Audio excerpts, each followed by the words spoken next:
In Peru, demonstrations against Dina Boluarte's government continue for a fourth consecutive day in the framework of the third takeover of Lima. In Zaporizhia, a Rear Novosti worker respondent was killed during an Ukrainian artillery strike with cluster bombs. And in India, thousands of tribals, mostly women, staged a massive sit-in protest in Manipur demanding the arrest of those involved in the mob assaults on two women.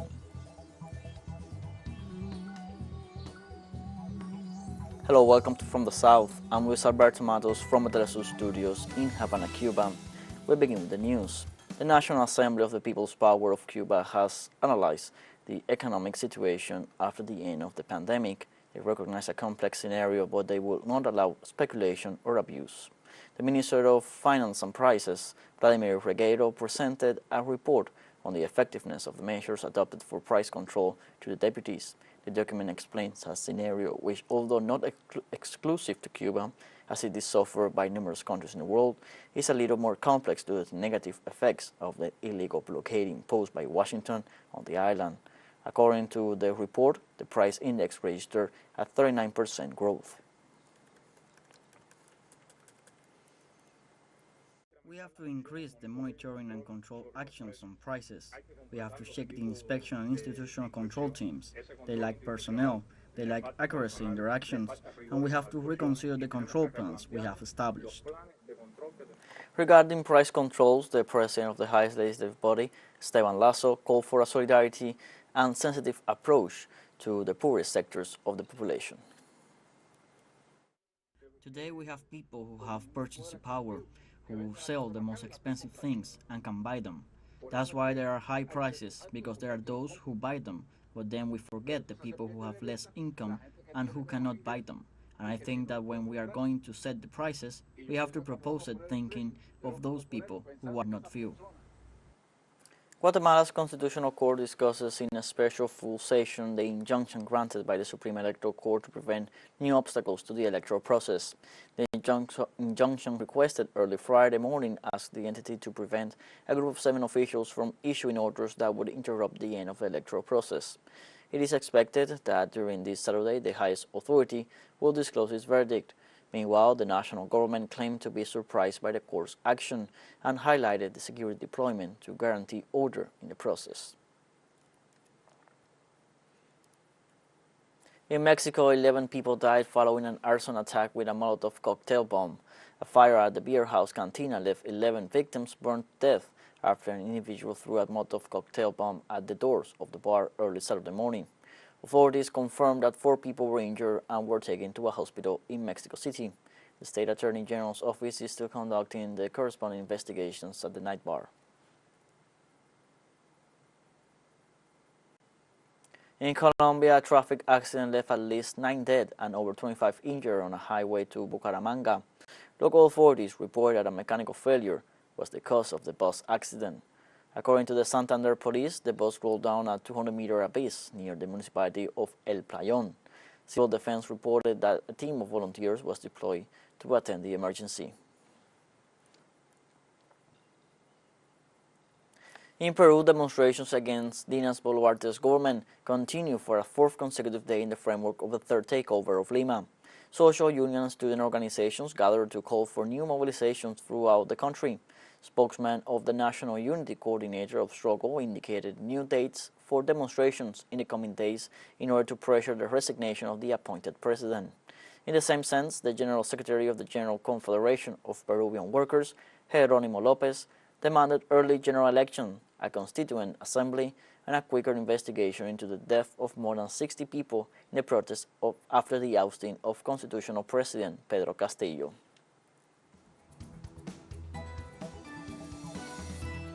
Let's take a short break, but remember you can join us on TikTok at teleSUR English, where you will find news in different formats, news updates, and much more. All the stories coming up. Stay with us.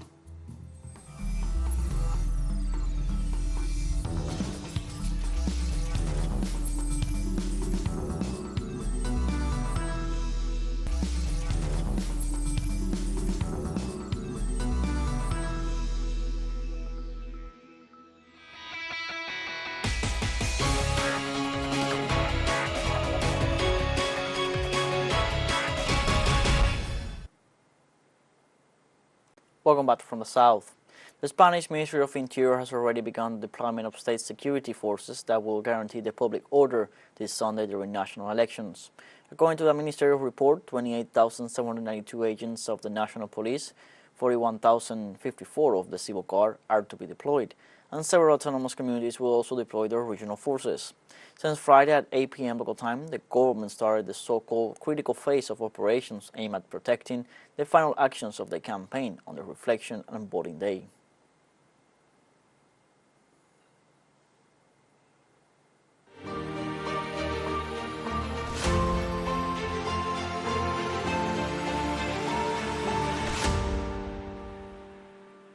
This Saturday, at least 3 cluster munitions were fired by Ukrainian forces against the Russian town of Boluarte.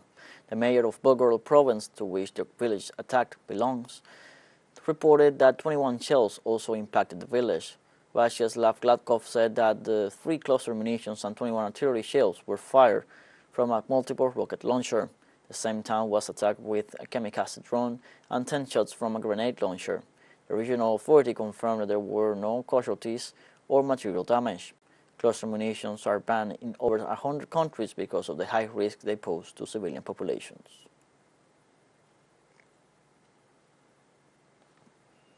During a Ukrainian attack in the annexed territory of Zaporizhia, the war correspondent of RIA Novosti agency, Rostislav Zurovlev, was killed by an artillery hit.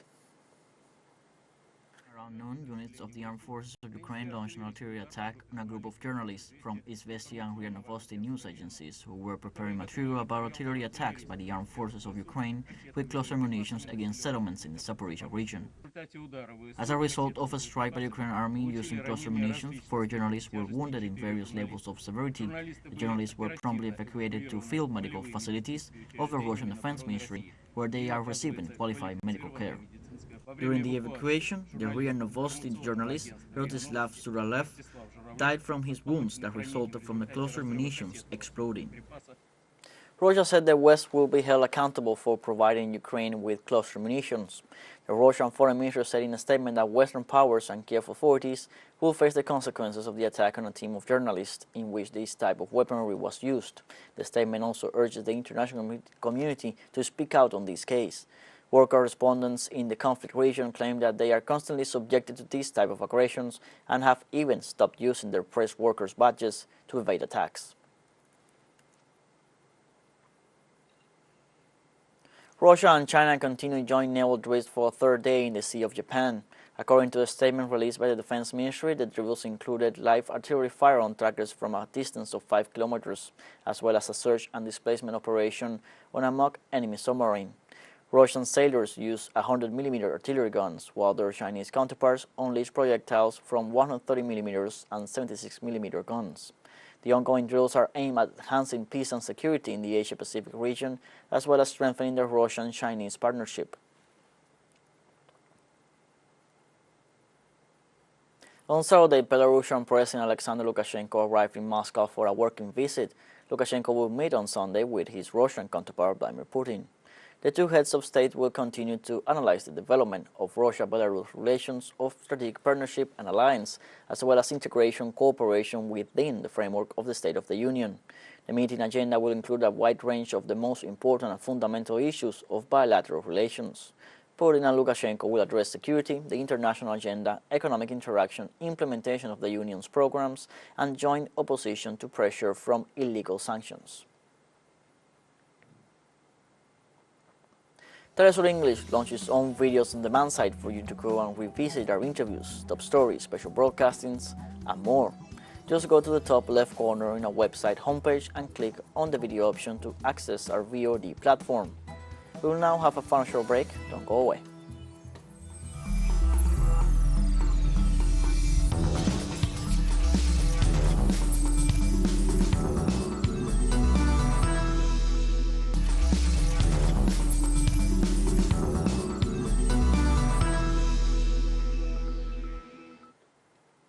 Welcome back from the South. In India, thousands of tribal, mostly women, staged a massive sit-in protest in Manipur demanding the arrest of those involved in the harrowing mob assaults on 2 women. Opposition parties slammed the ruling Hindu nationalist Bharatiya Janata Party for failing to stop violence in the northeastern state bordering Myanmar. Saturday's protest, organized by the women's wing of the Indigenous Tribal Leaders Forum, was believed to be attended by about 15,000 people in Churachandpur. Religious and women organization leaders leading the protest called for the sacking of Biren Singh, the top elected official in the state, where more than 130 people have been killed since violence between Métis and Kuki ethnic groups erupted in early May. A 26-second video showing the assaults on women belonging to the ethnic Kuki tribe triggered massive outrage and was widely shared on social media.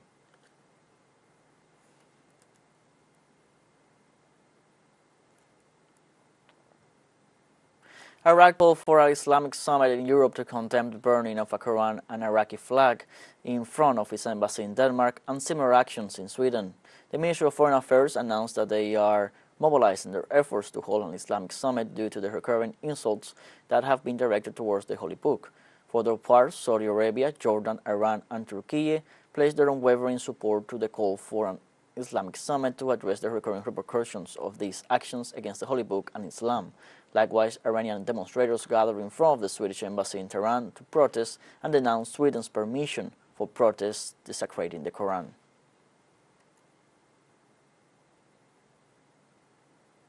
Iraqi security forces on Saturday dispersed about 1,000 supporters of Shiite cleric Muqtada Assad, who tried to enter Baghdad's Green Zone, where foreign embassies are located, denouncing the desecration of a Quran in Denmark. The protesters thus reacted to the news of a desecration of the Muslim Holy Book for the third time in a month, the first two in Sweden having already sparked diplomatic tensions. On its Facebook page, the far-right group Danske Patrioter posted a video on Friday of a man burning what appeared to be a Quran and trampling an Iraqi flag. Hours later, the Danish Refugee Council's office in Basra, the main city in southern Iraq, was attacked at gunpoint.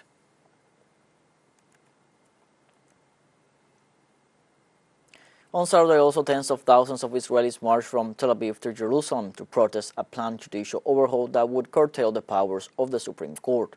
Protesters are set to gather outside Parliament on Sunday as lawmakers debate the bill. Israel's Supreme Court currently has the authority to avoid government or ministerial decisions it deems unreasonable. But the legislation pushed by the right-wing government led by Prime Minister Benjamin Netanyahu would limit the court's powers. Public opinion polls reveal widespread concerns among Israelis, with rallies against the bill growing into one of the largest protest movements in Israel's history. The government plans also raised concerns in Washington, with Israel's key ally urging Netanyahu to seek consensus on the judicial reforms.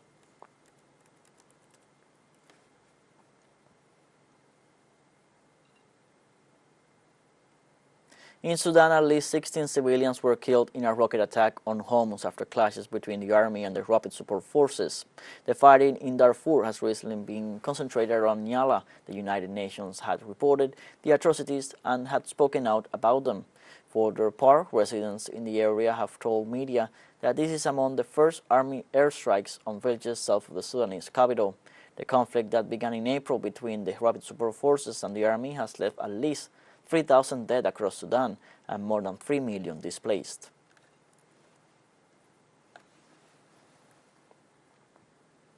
In Morocco, 6 migrants lost their lives after the shipwreck of the boat in which they were traveling with the intention of reaching Europe. It was reported that a total of 54 people were traveling the boat at the moment of impacting against sea rocks in the middle of a strong swell, and 48 of them were unharmed. According to the report of the authorities, only in the month of July, 845 migrants have been rescued who ventured to cross the sea with the aim of finding better living conditions in the European continent. At least 6 irregular migrants died after the shipwreck of the boat. The Moroccan authorities indicated that the ship accident occurred when the transport hit some rocks after crossing a strong swell, thanks to action of the local coast guards.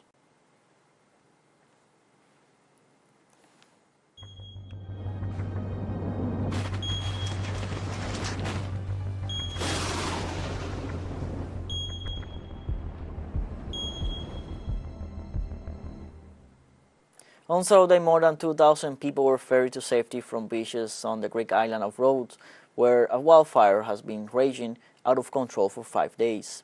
3 Coast Guard boats led more than 30 private vessels in the emergency evacuation. According to local authorities, a total of 30,000 people were taken away from the evacuated areas by all means. Deputy Fire Chief Yanis Artopois said the blaze on roads, which broke out on a mountain in the center of the island, was the most difficult the fire department forces there have faced. 5 helicopters and 173 firefighters were operating in the area. The battle to extinguish the fire in roads continues in the area of La Hermon and Lardos. Colombian authorities reported at least 26 deaths in the avalanche that occurred in the department of Cundinamarca in the center of the country. The mud and water landslide that devastated several houses early last Tuesday in the town of Quetame also caused the evacuation of 100 families living between the rivers Negro and Contador, as the risk of a new event is not ruled out. The governor Nicolas Garcia informed that there are still people missing, so the search will be resumed on Saturday.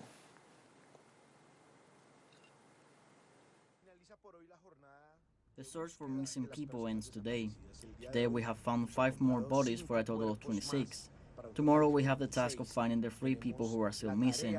On the other hand, the structure of the first of the 2 model bridges that are going to be installed to re-enable the road to the plains has already arrived in the municipality.